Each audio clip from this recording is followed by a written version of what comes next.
YouTube, what's going on? It's been a minute. It's been a while since I made a video. I'm gonna just cut straight to it. I couldn't sleep for nothing.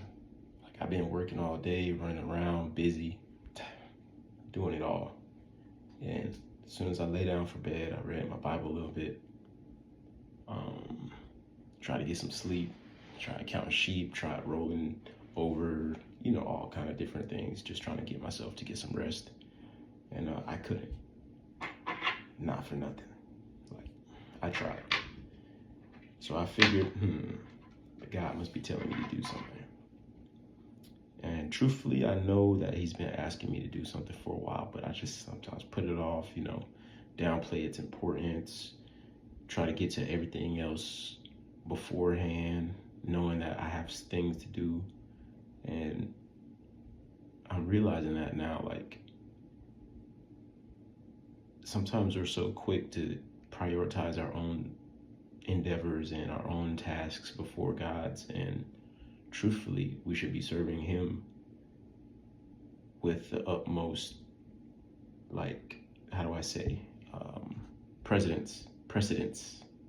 utmost precedence, like moving with a purpose to serve him, like expecting to hear from him and waiting eagerly to receive and to obey. And I can honestly say, as of late, I haven't been in that mind frame, and I definitely should. And I'm gonna start moving back towards that and listening to him and serving him as eagerly as I can. Because in this last season, I tried to do everything on my own, and I tried to, trust in riches and trust in material things instead of trusting him. And it definitely blew up in my face, and I'll probably end up making a video on that. But as of right now, I have a different message. Couldn't get any sleep, jumped up, and I was like, okay, let me make a video. I ran into my room, my study, where my desk is, and you can see my bookshelf. You can also see I have a whiteboard back there. On the whiteboard, it says Isaiah 40:31. And let me go grab a Bible so we can read that together.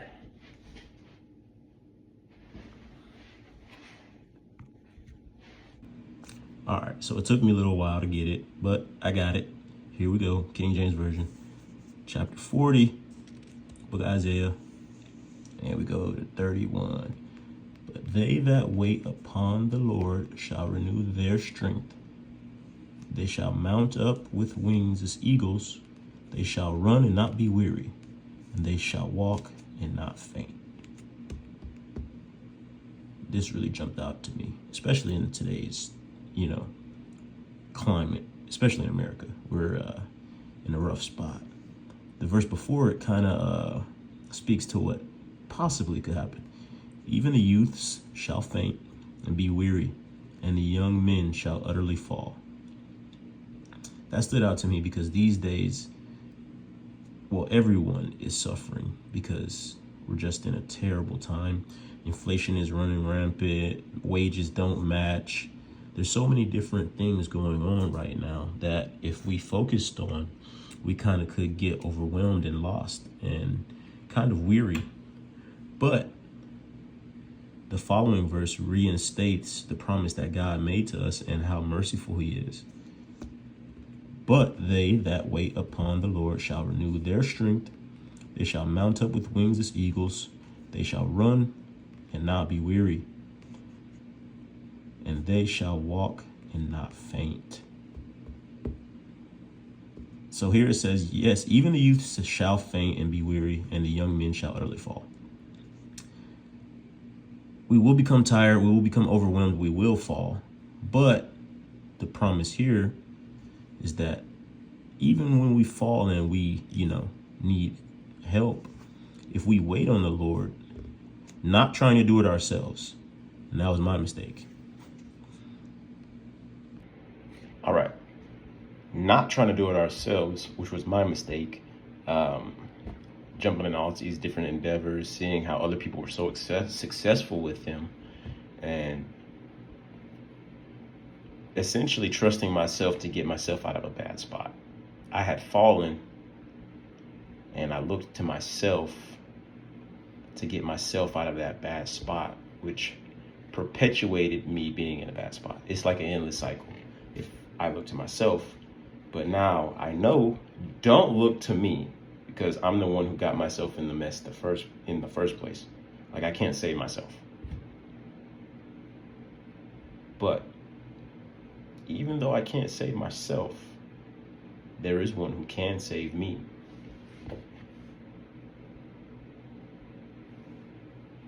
In all his glory.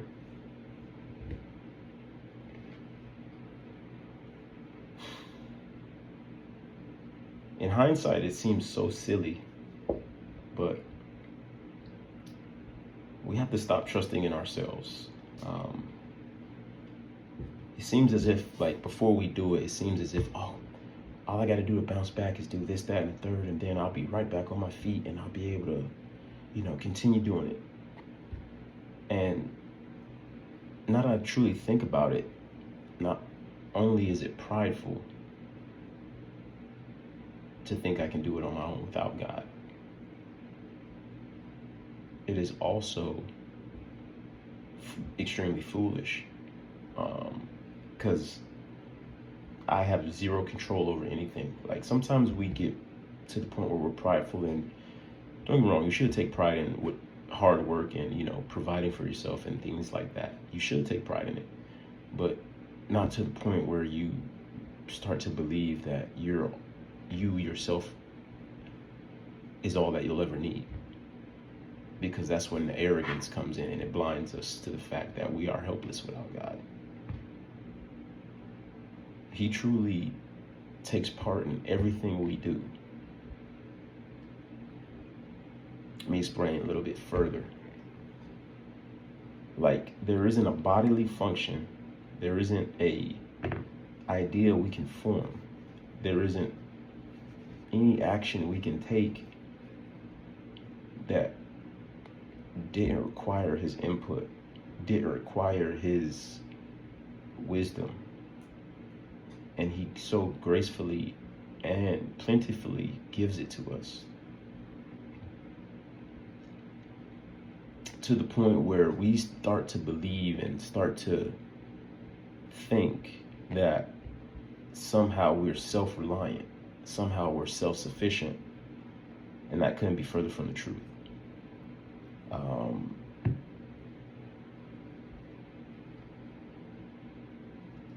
And that just goes on to highlight how good God is, how truly good he is, how merciful he really is to us.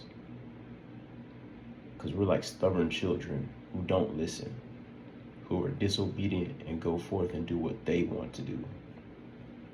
I'm speaking about myself, and hopefully some others could relate as well. But we cast down what God says is good for us, and we make our own determination on what we think is good for us, not knowing the repercussions that hide behind our choices. And when we run back to him when those repercussions arise. I was going to make another video, but I'll just go ahead and tell you now. I tried to start my own side hustle venture.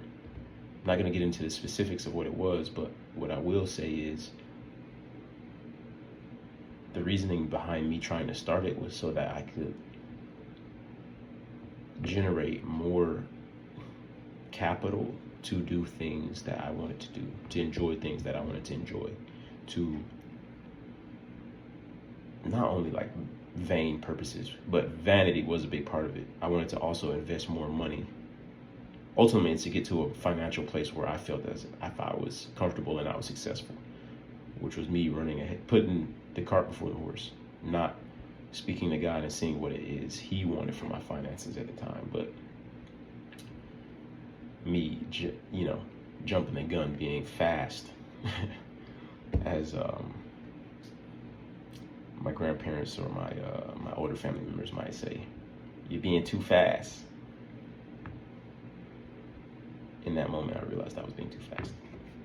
I was speeding along the journey, not really paying attention to the repercussions and what could have come. And then, boom, it happened. The venture blew up in my face, literally and figuratively. Not going into details, but it blew up in my face. And some hefty consequences followed. Some real hefty ones. So it started off how I was trying to put myself ahead of my financial situation and work myself out of that hole without consulting God. And it turned out I dug a deeper hole, much deeper than the original. The problem got a lot worse than it originally was because I went ahead and thought I could do it on my own without God. And that relates back to the scripture we just read together, about how when we fall, it's not a if. It's prophesied here in Isaiah 40, chapter 31. I'll go back and read it again, just to be thorough. Even the youths shall faint and be weary, and the young men shall utterly fall. It's not saying maybe. It's not saying possibly. It says will.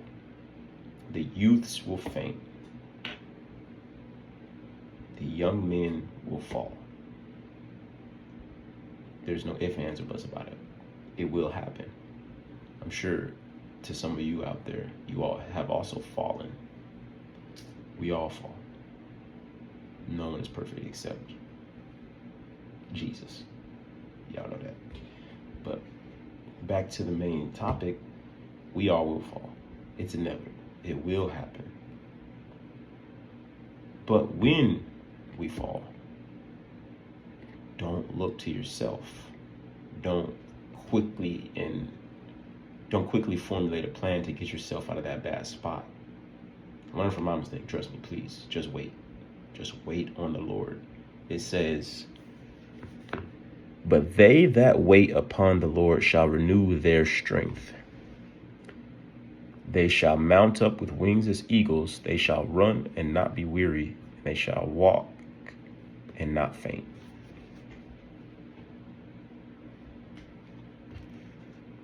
There you have it. Just wait. Just wait. That's all you have to do. Don't be like your boy. Hard-headed. Disobedient. Let's not even go there. Disobedient. Excuse my ashy hands already. I'm just getting ready for bed. That's besides the point. I don't know who's watching this video, but if you're a black person, you get ashy too, so don't judge. If you're not a black person, you don't know what ashy is, so leave me alone. Alright? Don't judge. There's only one judge, and it's not you. I digress. Just wait. Don't do what I did. Don't be fast. Don't be, hasty. There's a saying, it goes, haste makes waste. And I wasted my money because of haste. And it hurt. I shed a gangster tear. Then I sucked it right back up. Yeah. That's today's lesson. I'm going to try to be a lot more active on my YouTube page because I started it up and started, making videos daily, seemed like, and then, life happened. And I ain't been making videos as often as I should have. But the Lord has provided a new living situation.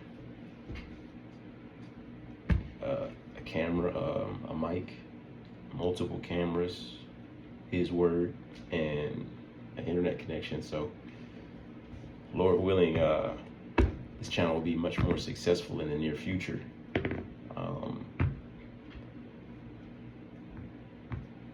Also, I want to say, even though, the political climate right now is extremely toxic, to say the least, like the worst I've ever seen. don't look at the big picture of all the negativity that's going on right now, all the wars, the rumors of war, the storms that are happening, the famine that is happening, all of this death, despair, and destruction. It can kind of like, cloud our judgment and cause us to become worried and anxious. But the Lord said not to be anxious for anything. So that's just a quick reminder on that. Yeah, I'll be making more videos soon, and I hope everyone is doing well. As always, if you have any questions, concerns, or comments, leave them in the comments below, and who knows, maybe I might make a video. I ain't making no promises. Not like God. God makes promises. Sometimes I gotta refrain from making promises because I don't want to break them. But love and peace.